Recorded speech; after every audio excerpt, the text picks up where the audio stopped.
Hello दोस्तों, मैं पूजा सक्सेना फिर से आपके सामने हाजिर हुई हूँ। जैसा कि आप लोगों को पता है कि हम लोग 21 फरवरी को या कहें मैथमेटिक्स के एग्ज़ाम को टारगेट कर रहे हैं।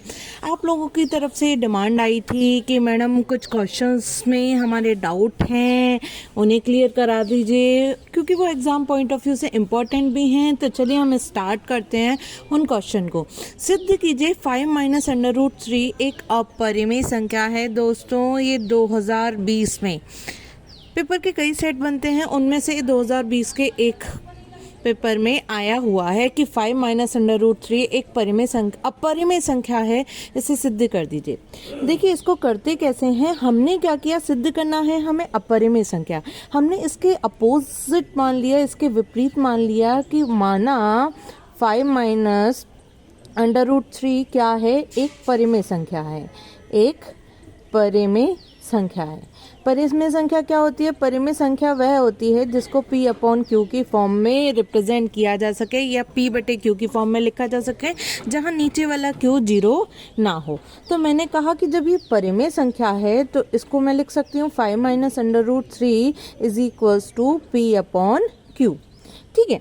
अब मेरा अगला टारगेट था कि मैंने √3 को अकेले रखा, तो भाई 5 को इधर ले गई, तो मैंने कहा माइनस के √3 = 5 P/Q माइनस के 5।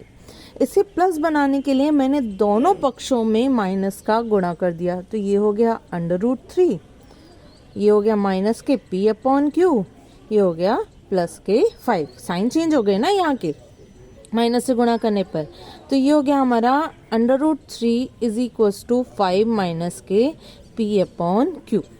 देखिए, P/Q एक परिमेय संख्या है।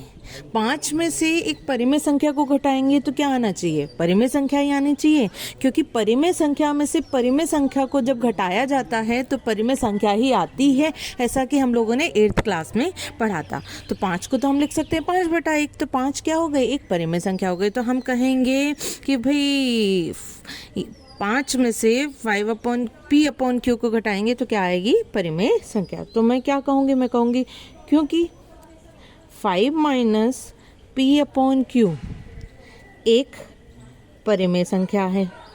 अब परिमेय संख्या है तो ये किसके बराबर है? ये तो √3 के बराबर है। अतः √3 भी क्या होगी? √3 भी एक परिमेय संख्या होगी। लेकिन हम तो जानते हैं कि अंडर के अंदर कोई भी संख्या हो, √3 हो, √5 हो, √7 हो, ये क्या होती हैं? अपरिमेय संख्या होती हैं। तो मैं क्या कहूँगी? मैं कहूँगी क्योंकि हम जानते हैं √3 एक परिमेय संख्या है और 5 - P/Q एक ये है अपरिमेय संख्या है, अपरिमेय संख्या है।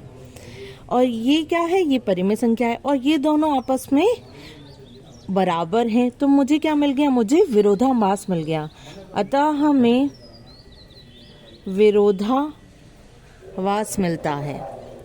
विरोधाभास मिलता है तो मैं क्या कहूँगी? विरोधाभास मिलता है, इसका मतलब हमने जो कल्पना की थी ना, वो कल्पना भी गलत थी। अतः हमारी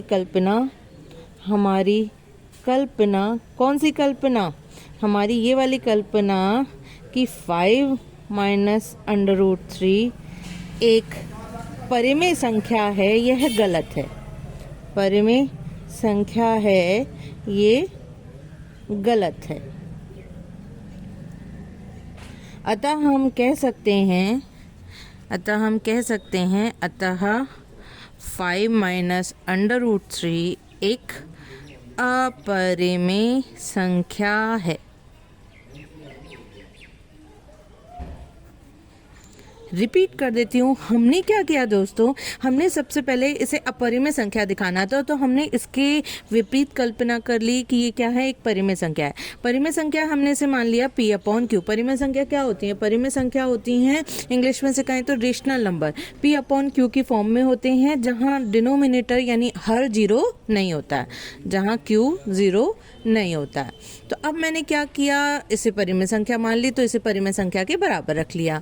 यहाँ +5 को इधर ले गए तो हो गया -5, दोनों पक्षों में माइनस का गुणा कर दिया तो ये हो गया √3, हो गया -p/q, हो गया प्लस। अब हमने क्या किया कि भाई √3 की वैल्यू क्या आ गई, 5 माइनस के p/q।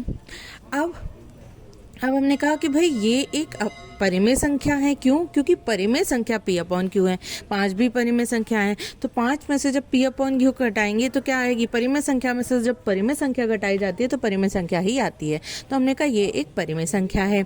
लेकिन √3 हम इसी चैप्टर के क्वेश्चंस में प्रूव कर चुके हैं कि √3 क्या होती है, एक अपरिमेय संख्या होती है। अतः हमें क्या मिला, विरोधाभास मिला। कहने को ये दोनों बराबर थे लेकिन ये दोनों मिले अलग अलग। अतः हमारी कल्पना हमने जो मानी थी, विरोधाभास मिलने के कारण हम कहेंगे हमने जो कल्पना मानी थी वही गलत थी, जिस वजह से हमें ये क्या मिल रहा है, विरोधाभास मिल रहा है। अतः हम कहेंगे कि 5 माइनस √3 क्या है, एक अपरिमेय संख्या है। दोस्तों, यदि आपको मेरी वीडियो समझ में आई है तो प्लीज़ मेरी वीडियोस को लाइक करिए, चैनल को सब्सक्राइब करिए, साथ में बेल आइकन को प्रेस कर दीजिए ताकि इस तरीके की वीडियोस मैं आपके लिए और सामने रख सकूं। चलिए फिर मिलेंगे दोस्तों।